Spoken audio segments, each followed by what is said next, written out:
Good morning friends.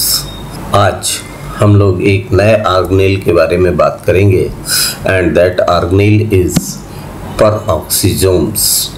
Peroxisome, this organelle was discovered very late. बहुत ही देर में इसके बारे में पता लगा कि सेल के साइटोप्लाज्म में कोई पेरोक्सिसोम नाम का ऑर्गेनेल प्रेजेंट होता है। उसका कारण ये है कि because it is very small, काम तो बहुत ही रिस्ट्रिक्टेड है but it plays a very vital role in the metabolism of our cells. वो चाहे यूकैरियोटिक सेल्स हों, वो प्लांट के हो सकते हैं, वो एनिमल के हो सकते हैं, but everywhere this organelle is present. Definition कैसे हम इसको डिटेक्ट करेंगे, जहाँ तक उसकी बात है, these organelles are membrane enclosed heterogeneous group of related cytoplasmic organelles. Means सबसे पहले तो इसमें एक चारों तरफ मेम्ब्रेन प्रेजेंट होती है, एक यूनिट मेम्ब्रेन प्रेजेंट होती है, इसलिए इसको हम मेम्ब्रेन इनक्लोज बोलते हैं और इसीलिए सेल ऑर्गेनेल में इसको काउंट किया जाता है। हेटेरोजेनियस ग्रुप मीन्स कि छोटे छोटे ऐसे कई सारे ऑर्गेनेल्स होंगे जिनके फंक्शन थोड़े से वेरी करेंगे अलग अलग टिश्यूज में, अलग अलग सेल्स में। प्लांट्स में उनका कुछ और काम होगा, एनिमल्स में कुछ और काम होगा, कहीं पे और प्रेजेंट है तो कुछ और काम होगा। तो इसलिए हम इनको बोलते हैं heterogeneous group of related cytoplasmic organelles. Means कई डिफरेंट टाइप्स के इसी तरीके के स्ट्रक्चर्स सेल के साइटोप्लाज्म में प्रेजेंट होते हैं। They contain enzymes for the metabolism of hydrogen peroxide, lipid metabolism and carbohydrate metabolism. Means कि से ये ऑर्गेनेल्स जहाँ भी प्रेजेंट हैं उनका मेनली 3 जगह रोल है, हाइड्रोजन पेरोक्साइड में और लिपिड के मेटाबॉलिज्म में और कार्बोहाइड्रेट के मेटाबॉलिज्म में। On the basis of its main role in production and ये प्रोड्यूस भी करता है और उसको ख़त्म भी करता है, उसको न्यूट्रलाइज भी करता है। हाइड्रोजन पेरोक्साइड हमें पता है कि this chemical is very toxic, ये बहुत ही पॉइजनस हो सकता है फॉर लिविंग ऑर्गेनिजम्स यदि ये कुछ देर तक सेल के अंदर प्रेजेंट रहे या हमारे बॉडी में प्रेजेंट रहे। ऐसे रेडिकल्स कोई भी हो वो बहुत ही टॉक्सिक होंगे जो पेरोक्साइड के फॉर्म में हो, मीन्स जो फुल्ली सैचुरेटेड ना हो। और यही कारण है इन्हीं केमिकल से लड़ने के लिए एंटीऑक्सीडेंट्स आजकल डॉक्टर्स लिखते हैं। तो हाइड्रोजन पेरोक्साइड के मेटाबॉलिज्म में ये पेरोक्सिसोम चूंकि मेनली इन्वॉल्व है इसलिए इस ऑर्गेनेल का नाम ही पड़ा पेरोक्सिसोम्स। और इस हाइड्रोजन पेरोक्साइड के मेटाबॉलिज्म में जो मेन एंजाइम है वो है कैटालेज। तो मेन कैरेक्टरिस्टिक एंजाइम की जब बात की जाए कि पेरोक्सिसोम की कौन सी कैरेक्टरिस्टिक एंजाइम होगी तो that enzyme is catalase. Now who discovered, किसने इसके पहले बारे में जानकारी दी, तो ड्यूडो इन 1965 for the first time informed about its presence in the cytoplasm of the eukaryotic cells. ये यूकैरियोटिक सेल्स के साइटोप्लाज्म में प्रेजेंट होते हैं और मेनली उन्होंने बताया कि it plays role in formation and decomposition of hydrogen peroxide. इसी बेसिस पे उसका नाम दिया पेरोक्सिसोम्स। अकरेंस ये कहाँ कहाँ होता है, तो जैसे बताया कि it is present in nearly all animal cells. सभी एनिमल सेल्स में पेरोक्सिसोम उनके साइटोप्लाज्म में प्रेजेंट होगा। बहुत सारे प्लांट्स में भी ये प्रेजेंट है और स्पेशली ये उन सेल्स में ज़्यादा प्रोमिनेंटली अपनी प्रेजेंस शो करता है which are involved in detoxification process, जो कि जो पॉइजनस सब्सटेंसेस हमारे बॉडी में कंटिन्यूसली या तो प्रोड्यूस होते रहते हैं या हम कहीं से अपने बॉडी में भोजन के थ्रू या दूसरे माध्यमों से हमारे बॉडी में इंटर करते हैं, उनके डिटॉक्सिफिकेशन के लिए मेन ऑर्गन्स जो इन्वॉल्व हैं वो किडनी है और लिवर है। तो इनके सेल्स में पेरोक्सिसोम की संख्या बहुतायत में मिलती है, बहुत ज़्यादा संख्या में मिलती है। फिर फोटोसिंथेटिक सेल्स, प्लांट्स के फोटोसिंथेटिक सेल्स में भी इनकी संख्या ज़्यादा होती है क्योंकि वहाँ पर भी इनका बहुत इंपॉर्टेंट रोल है। इसके बारे में हम लोग बाद में बातें करेंगे। और मेन रोल इनका है इन the metabolism of fat in case of seeds. Plant के सीड्स में चूंकि फैट एक स्टोरेज फॉर्म होता है फूड मटेरियल का, जब एम्ब्रियो ग्रो करेगा उस समय फैट ही मेनली उसको एनर्जी या दूसरे न्यूट्रिएंट्स प्रोवाइड करता है, तो वहाँ पे पेरोक्सिसोम्स का बहुत इंपॉर्टेंट रोल है। Peroxisomes are absent in case of erythrocytes. जो मैच्योर ब्लड सेल्स हैं उनमें पेरोक्सिसोम्स एब्सेंट होते हैं, और जैसा कि मैंने बताया कि these organelles are present only in eukaryotic cells, तो प्रोकैरियोट्स में भी they are absent. Morphology of peroxisome, cell के अंदर साइटोप्लाज्म में ये दिखता कैसा है? तो पेरोक्सिसोम्स आर ओवाइड या यू कैन से स्फेरिकल, कुछ गोलाकार लिए हुए ये ऑर्गेनेल होता है और काफी छोटा, इसकी साइज बहुत छोटी होती है। The diameter of this organelle, इसका लगभग 0.2 से लेकर के 1 माइक्रोमीटर तक इसका डायमीटर संभव है। Means it is a very small organelle present in the cytoplasm of the eukaryotic cells. इसके कोर की बात है, बीच में कोई ऐसा खास स्ट्रक्चर नहीं प्रेजेंट होता है। This is fully filled with the different types of enzymes which are involved in various functions। तो ये पूरी तरीके से ओपेक दिखाई देता है, मतलब ये ट्रांसपेरेंट नहीं होता बल्कि आपको एक डार्क स्ट्रक्चर दिखाई देगा। This is opaque. Opaque means इसके थ्रू कोई चीज क्रॉस नहीं कर सकती है। होमोजीनियस मीन्स चारों तरफ ये हर तरीके से आपको बराबर ओपेक दिखाई देगा, ऐसा नहीं कि कोई पार्ट डार्क हो और कोई पार्ट कम डार्क हो। Granular substances are present inside it in the core of the peroxisome. फिर जहां तक इनकी संख्या की बात है एक सेल में, तो इन case of rat liver cells the number of peroxisomes present is about 15 to 20 पर सेल।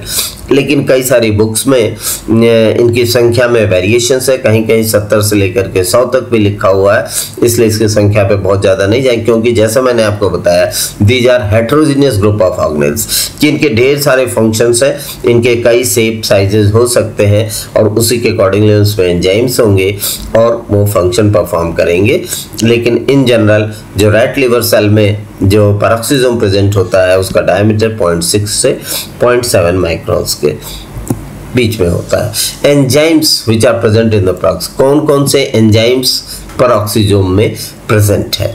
तो मेनली जो डिस्टिंग्विशिंग एंजाइम्स पेरोक्सिसोम्स में प्रेजेंट होते हैं उनका मेन काम है, पहली बात तो वो ऑक्सीडेशन रिएक्शंस परफॉर्म करते हैं और वो एंजाइम्स हैं urate oxidase, D amino oxidase और हाइड्रोक्सिलिक एसिड ऑक्सीडेज। ये 3 एंजाइम्स ऐसे हैं, urate oxidase, D amino oxidase और हाइड्रोक्सिलिक एसिड ऑक्सीडेज।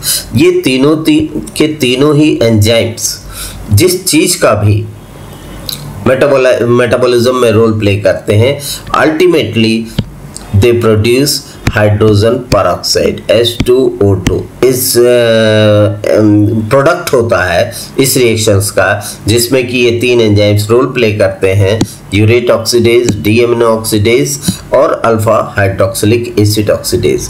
उनका अल्टीमेट प्रोडक्ट होता है दैट इज H2O2।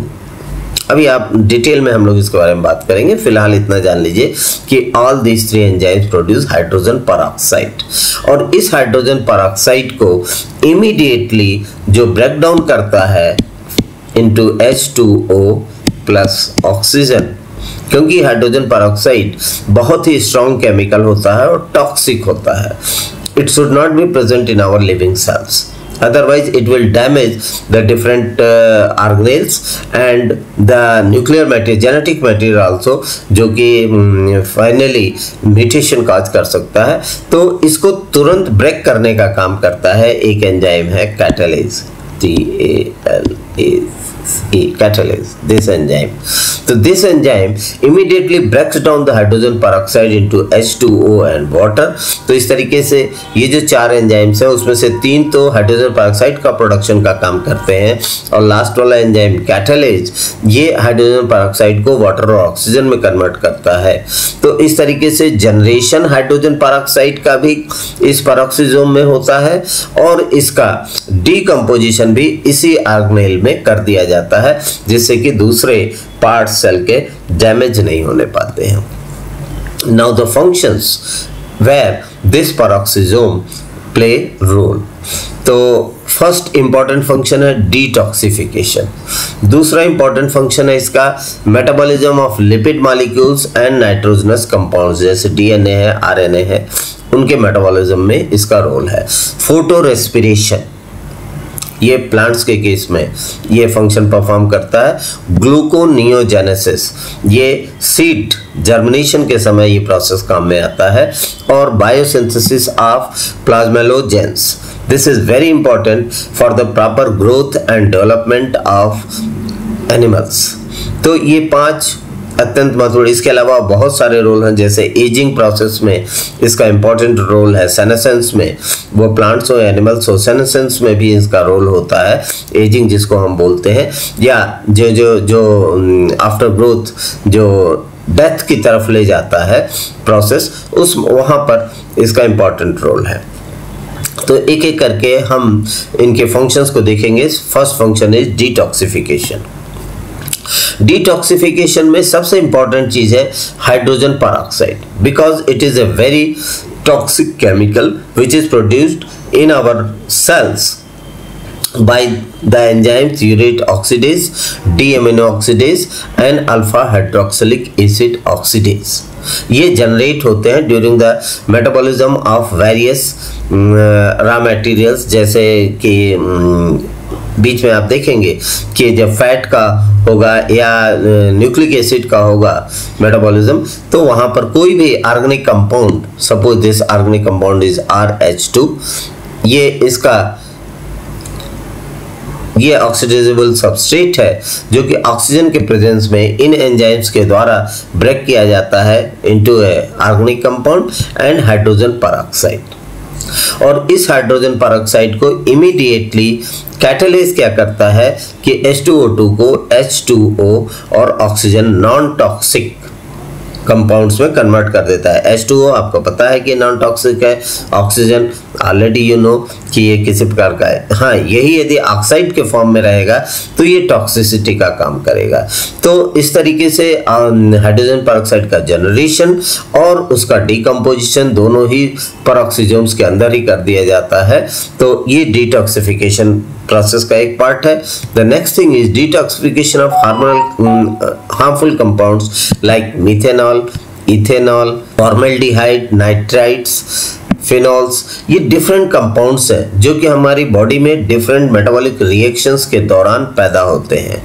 और वो लीवर है और किडनी है, मेन सेल्स वो किडनी और लीवर के हैं, जिनके कि मेटाबॉलिज्म के दौरान ये कंपाउंड्स प्रोड्यूस होते हैं और ये इमीडिएटली इनका डिटॉक्सिफिकेशन कैटलिस्ट के द्वारा इन सेल्स में, किडनी और लिवर के सेल्स में कर दिया जाता है। तो डिटॉक्सिफिकेशन इसका सबसे महत्वपूर्ण फंक्शन है। लिपिड मेटाबॉलिज्म, लिपिड मेटाबॉलिज्म में पेरोक्सिसोम्स का बहुत इंपॉर्टेंट रोल है। पेरोक्सिसोम्स जो लॉन्ग फैटी एसिड्स हैं, लॉन्ग फैटी एसिड्स मीन्स जिसमें ढेर सारे कार्बन मॉलिक्यूल्स जुटे होते हैं एक दूसरे से, उन फैटी एसिड्स को हम बोलते हैं long fatty acids. You know that fatty acid molecules are made up of large number of carbon chain. अब ये लॉन्ग फैटी एसिड्स का ऑक्सीडेशन 2 जगह पॉसिबल है, एक तो माइटोकॉन्ड्रिया के अंदर तो बीटा ऑक्सीडेशन, और एक पेरोक्सिसोम्स के अंदर। तो जो माइटोकॉन्ड्रिया के अंदर फैटी एसिड का ऑक्सीडेशन होता है उसमें भी एसिटिल कोएंजाइम ए प्रोड्यूस होता है, and that acetyl coenzyme A is used in the formation of ATP. Energy production में वो एसिटिल कोएंजाइम ए यूज हो जाता है और फाइनली एटीपी के फॉर्म में हमें प्रोडक्ट मिलता है। जबकि जो पेरोक्सिसोम में लॉन्ग फैटी एसिड चेन्स का ऑक्सीडेशन होता है उस प्रोसेस में भी एसिटिल कोएंजाइम ए प्रोड्यूस होता है, एसिटिल ग्रुप्स प्रोड्यूस होते हैं। लेकिन ये एसिटिल ग्रुप्स जो पेरोक्सिसोम में प्रोड्यूस होंगे वो एटीपी प्रोडक्शन में नहीं यूज होते हैं, एनर्जी प्रोडक्शन में नहीं यूज होते हैं। तो माइटोकॉन्ड्रिया और पेरोक्सिसोम के फंक्शन में ये एक बहुत बड़ा डिफरेंस है कि माइटोकॉन्ड्रिया में जो भी एसिटिल कोएंजाइम ए जाएगा, एस्टिल ग्रुप बनेगा, that will be used for energy production. जबकि पेरोक्सिसोम में जो भी एस्टिल ग्रुप प्रोड्यूस होगा that is not used for ATP production, बल्कि वो एक दूसरे प्रोसेस के लिए यूज होता है जिसको हम बोलते हैं thermogenesis. Means the energy will be released, it will not be conserved in the form of ATP, बल्कि ये एनर्जी रिलीज होगी, कन्वर्ट कर दी जाएगी हीट के फॉर्म में। The energy is released in the form of heat. तो body को गर्म करने के लिए, एनिमल बॉडी को गर्म करने के लिए जो एनर्जी चाहिए वो एनर्जी इस पेरोक्सिसोम से मिल जाएगी। ये पर्टिकुलरली इंपॉर्टेंट है इन केस ऑफ जो हाइबरनेट करते हैं, मतलब ठंड आते ही आप देखते हैं कि बहुत सारे ऑर्गेनिज्म जमीन के अंदर चले जाते हैं, जैसे फ्रॉग है, आपको ठंड में नहीं दिखाई देंगे, स्नेक्स हैं, ये भी नहीं दिखाई देंगे, फिशेस की भी एक्टिविटी काफ़ी कम हो जाती है। तो उस समय इनको जो एनर्जी मिलती है that energy comes from the peroxisome through the process of thermogenesis. और दूसरा जो दूसरे कंपाउंड्स प्रोड्यूस किए जाएंगे या एस्टिल ग्रुप जो प्रोड्यूस हो रहा है, that acetyl group is utilised for the synthesis of cholesterol and other metabolites. Cholesterol और दूसरे मेटाबोलाइट्स के प्रोडक्शन में इस्तेमाल हो जाएगा। आपको पता है कि कोलेस्ट्रॉल बहुत सारे स्टेरॉयड हार्मोन्स का बेसिक कंपाउंड है which is necessary for the production of steroid hormone, जैसे एंड्रोजन हार्मोन है, प्रोजेस्टेरोन हार्मोन है। तो thermogenesis is mainly occurs in the brown fat, and brown fat is mainly present in the hibernating animals। जो animals hibernate करते हैं, ठंड में जमीन के अंदर चले जाते हैं अपने आप को बहुत ही तेज ठंड से बचाने के लिए, उसमें जो बॉडी को गर्म करने के लिए जो एनर्जी चाहिए that process is termed thermogenesis, और उसमें पेरोक्सिसोम्स का इंपॉर्टेंट रोल है। Metabolism of nitrogenous compounds. Nitrogenous compounds का मेटाबॉलिज्म। नाइट्रोजनस कंपाउंड्स मेनली हमारे सेल्स में क्या होते हैं, डीएनए और आरएनए होता है, और कुछ प्रोटीन्स का भी जब डीकम्पोजिशन होता है तो उसमें यूरेट कंपाउंड फॉर्म होता है। That urate is oxidised by the peroxisomal enzyme oxidase. DNA और आरएनए के ब्रेकडाउन से यूरेट बनता है, और इस यूरेट को ऑक्सीडाइज करने के लिए एक एंजाइम प्रेजेंट होता है पेरोक्सिसोम में, उसका नाम है यूरेट ऑक्सीडेज। और ये यूरेट ऑक्सीडेज पेरोक्सिसोम के अंदर यूरेट को ऑक्सीजन के प्रेजेंस में एलेंटोइन में कन्वर्ट कर देता है, plus hydrogen peroxide is produced during this process. तो यूरेट को ऑक्सीजन के प्रेजेंस में यूरेट ऑक्सीडेज ने एलेंटोइन में कन्वर्ट किया और साथ में हाइड्रोजन पेरोक्साइड प्रोड्यूस किया। तो आपको ऑलरेडी पहले बता चुका हूं कि पेरोक्सिसोम में एक एंजाइम कैटालिस्ट प्रेजेंट होता है। इस H2O2 को वो इमीडिएटली H2O प्लस ऑक्सीजन में कन्वर्ट कर देता है। तो hydrogen peroxide is immediately hydrolysed into water by peroxisomal catalase, and allantoin जो ये प्रोडक्ट बना is converted into allantoic acid और यूरिया। तो इस तरीके से ये भी एक प्रकार का नाइट्रोजन कंपाउंड के ब्रेकडाउन के समय जो डिफरेंट मेटाबोलाइट्स बन रहे हैं उनको डिटॉक्सिफाई करते हुए और लेसर टॉक्सिक सब्सटेंसेस में कन्वर्ट कर दिया जाता है। Photorespiration in plants. This is a very important reaction which occurs in case of photosynthetic plants. Photorespiration ये प्रोसेस लाइट इंड्यूस्ड रिएक्शन है, मतलब जब फोटोसिंथेसिस होता रहता है उस दौरान ये फोटोरेस्पिरेशन प्रोसेस भी होता है इन द क्लोरोप्लास्ट। क्लोरोप्लास्ट में फोटोरेस्पिरेशन के दौरान एक मेटाबोलाइट प्रोड्यूस किया जाएगा, उसका नाम है ग्लाइकोलिक एसिड। ग्लाइकोलिक एसिड ये फोटोसिंथेसिस के दौरान क्लोरोप्लास्ट में प्रोड्यूस किया गया।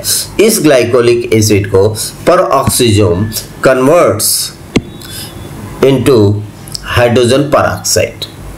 इसको भी ग्लाइकोलिक एसिड ऑक्सीडेज एंजाइम जो पेरोक्सिसोम्स में प्रेजेंट है, इस ग्लाइकोलिक एसिड को कन्वर्ट कर देता है इनटू हाइड्रोजन पेरोक्साइड, और फिर ये हाइड्रोजन पेरोक्साइड इमीडिएटली कैटालिसिस के द्वारा H2O plus oxygen non toxic substance में कन्वर्ट कर दिया जाएगा। तो ये जो ऑक्सीजन रिलीज हो रहा है ड्यूरिंग दिस प्रोसेस, एक तो ऑक्सीजन रिलीज होता है जब फोटोसिंथेसिस होती रहती है उस दौरान, तो वो फोटोसिंथेसिस के प्रोसेस को वो शो करता है। लेकिन फोटो रेस्पिरेशन प्रोसेस में भी कुछ अमाउंट में ऑक्सीजन रिलीज किया जाता है, और वो रिलीज होता है इस वजह से कि ग्लाइकोलिक एसिड को अब नॉन टॉक्सिक सब्सटेंस में कन्वर्ट किया जा रहा है by the organelle peroxisome. This process is termed as photorespiration. Biosynthesis of plasmalogens, ये plasmalogens is very important in the case of animals, और इस प्लाज्मोलोजेन को सिंथेसिस का इनिशियल स्टेप शुरू होता है पेरोक्सिसोम के अंदर। मतलब इस प्लाज्मोलोजेन की सिंथेसिस की शुरुआत पेरोक्सिसोम के ऑर्गेनेल्स में प्रेजेंट होती है। And these plasmalogens are vital for the functioning of cell membrane. ये सेल मेम्ब्रेन के फंक्शनिंग के लिए महत्वपूर्ण होती है, ब्रेन के डेवलपमेंट के लिए महत्वपूर्ण होती है, हार्ट के लिए महत्वपूर्ण होती है, स्केलेटल मसल के लिए इंपॉर्टेंट होती है।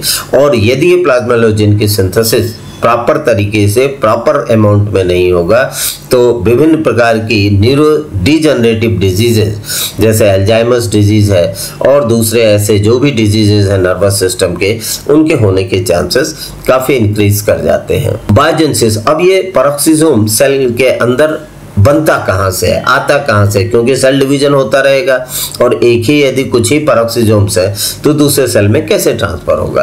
तो इसके बारे में अभी बहुत कुछ इंफॉर्मेशन तो नहीं है एक्यूरेटली, लेकिन हम कह सकते हैं this biogenesis of peroxisome is very complex and not completely understood till now.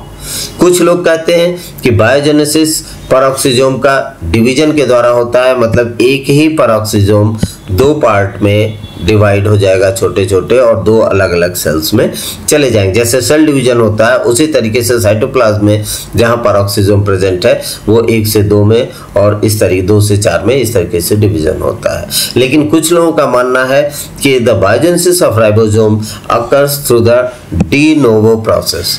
De novo process means कि सेल के अंदर ये सेल खुद से ही इन पेरोक्सिसोम्स को बनाता है। और यदि इस प्रोसेस में इसको कैसे समझाया जाता है कि जो इसके पेरोक्सिसोम्स के जो मेम्ब्रेन है उसके प्रोटीन की सिंथेसिस तो रफ एंडोप्लाज्मिक रेटिकुलम में होती है। इसमें जो प्रोटीन्स बने होते हैं उनकी सिंथेसिस होती है रफ एंडोप्लाज्मिक रेटिकुलम, RER पे उनकी प्रोटीन सिंथेसिस होती है। जबकि इसके अंदर जो एंजाइम्स प्रेजेंट है साइटोप्लाज्म में उसकी सिंथेसिस फ्री राइबोसोम्स के द्वारा की जाती है। फ्री राइबोसोम मीन्स वो राइबोसोम्स जो फ्रीली साइटोप्लाज्म में प्रेजेंट होते हैं, they are responsible for synthesis of the enzymes of the peroxisome. और उन पेरोक्सिसोम के मेम्ब्रेन की सिंथेसिस के लिए जो राइबोसोम्स एंडोप्लाज्मिक रेटिकुलम के ऊपर प्रेजेंट होते हैं वो करते हैं। तो इस तरीके से दो थ्योरी दी जाती हैं। एक तो ये कि पुराना वाला पेरोक्सिसोम ही डिवाइड करके एक से ज़्यादा मल्टीप्लाई कर लेता है, जबकि दूसरी थ्योरी के अनुसार जो पेरोक्सिसोम सेल अपने अंदर खुद बनाता है और उसके मेम्ब्रेन के प्रोटीन की सिंथेसिस रफ एंडोप्लाज्मिक रेटिकुलम के ऊपर होती है, जबकि उसके मैट्रिक्स में जो एंजाइम्स प्रेजेंट है उसकी वो सिंथेसिस फ्री साइटोसॉलिक राइबोसोम्स के द्वारा की जाती है। पेरोक्सिसोम यदि फंक्शनिंग इसकी प्रॉपर नहीं होगी तो it may give rise to many types of syndrome. एक सिंड्रोम का नाम है जेल-वेजर सिंड्रोम। इसमें सीवियर डिसऑर्डर होता है पेरोक्सिसोम बायोजेनेसिस की वजह से, जब उसमें प्रॉब्लम आएगी। और इसके सिम्टम्स होंगे कि इंटेलेक्चुअल डिसेबिलिटी काज करता है, मींस ब्रेन को ये कमजोर करता है, लीवर में डिसफंक्शन होता है, लीवर प्रॉपर फंक्शनिंग नहीं कर पाता है और डेवलपमेंट में भी उसके डिले हो जाता है। दूसरा प्रॉब्लम ये हो सकती है कि एड्रेनोल्यूकोडिस्ट्रोफी काज करता है। फिर ये नर्वस सिस्टम और एड्रेनल ग्लैंड्स को भी अफेक्ट करता है। डिफरेंट डिजीजेस इसके फाइनली रिजल्ट में हो सकते हैं, जैसे अल्जाइमर्स डिजीज पॉसिबल है, पार्किंसंस डिजीज पॉसिबल है यदि ये पेरोक्सिसोम अपना रोल सही ढंग से प्ले नहीं करेगा। तो peroxisome is a very important organelle In short, I can say that these peroxisomes are present in the cytoplasm of the eukaryotic cells. दूसरी बात, ये बहुत ही छोटे ऑर्गेनेल्स होते हैं, 0.2 से 1 माइक्रोन तक की इनकी साइज होती है। इसका सबसे इम्पोर्टेंट जो फंक्शन है वो इनका रोल है इन the metabolism of hydrogen peroxide, और साथ में लिपिड मेटाबॉलिज्म में भी इंपॉर्टेंट रोल प्ले करते हैं, न्यूक्लिक एसिड के मेटाबॉलिज्म में भी रोल प्ले करते हैं, और इस मेटाबॉलिज्म के दौरान जो डिफरेंट मेटाबोलाइट्स प्रोड्यूस करते हैं उनको डिटॉक्सिफिकेशन का काम भी इन्हीं का इंपॉर्टेंट रोल है। लिपिड मेटाबॉलिज्म यदि प्रॉपर ढंग से नहीं होगा तो प्लाज्मा मेम्ब्रेन ठीक ढंग से नहीं बनेगी। आपको पता है कि plasma membrane is made of phospholipids, और यदि ये प्लाज्मा मेम्ब्रेन ठीक से नहीं बनेगी तो it will further lead to the different types of abnormalities. Okay, thank you.